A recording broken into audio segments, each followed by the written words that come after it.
Welcome back to episode 2 of the Riley Anderson podcast, and we're back here with David.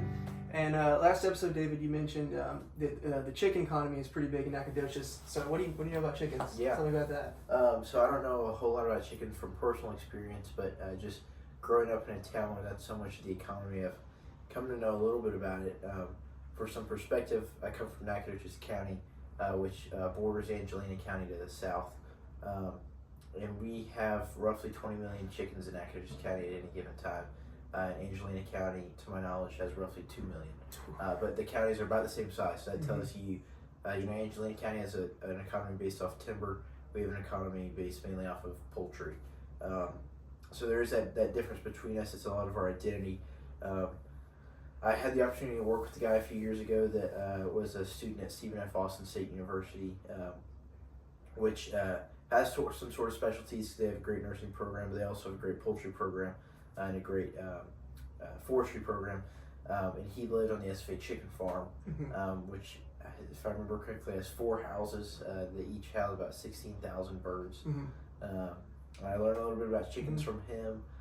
Everything from the duration of raising them. I think it's about 50 days when they reach maturity. Everything from him taking the orders at 3 o'clock in the morning when a truck would bring in 16,000 chicks for about 2 months, raising them to full maturity. So I learned a little bit about it, but not just the poultry process itself, but just the whole ag economics angle of it. It really supports our town, all the way from raising them out of the farm to shipping them to the processing plant where they're processed to eventually end up in the grocery store. That's very interesting. When I played baseball at TLU in Seguin, right across our baseball field, there was a chicken processing plant. Yeah. So they didn't grow the chickens there, but they killed them. Yeah. And it was like the worst smell I believe in the whole world. So do they have any plants?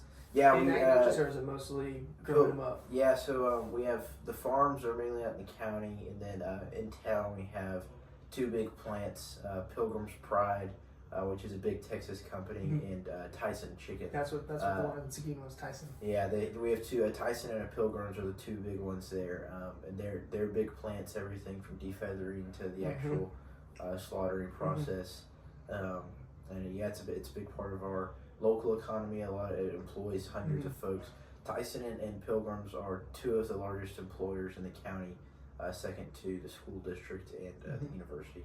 Yeah, I think it's the same way in Guadalupe County, which is where Seguin is. Would you say chickens are one of your favorite farm animals? Chickens are okay. I like to eat chicken, but I'd say my favorite farm animal is kind of a niche one. It's bison. I would like to raise bison. I think they're environmentally sustainable.